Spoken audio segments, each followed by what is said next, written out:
Hello folks, Russell Conte here with the Soapbox. We know how important it is to use good quality needle and thread for a project, but it's equally important that we keep our machine cleaned regularly. So I'm going to show you how to do that on my Baby Lock Aventura 2 here. We're going to take the accessory tray off. There's a little cover, we're just going to pull it forward. It just snaps out of place. Very straightforward. Take the bobbin and bobbin case out. It just lifts right out. That's the part that intimidates people.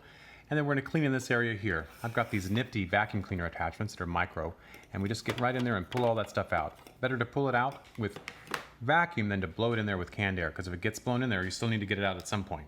Now, once we're clean, I'm going to check to make sure there's no thread caught in my thread cutter, and sometimes I need to take the plate off just to check under there to make certain everything is cleaned out. Move that right back into place. It's just going to sit there, and it should have some play. Once that's in place, I'm going to snap the cover back into place, and we are ready to go.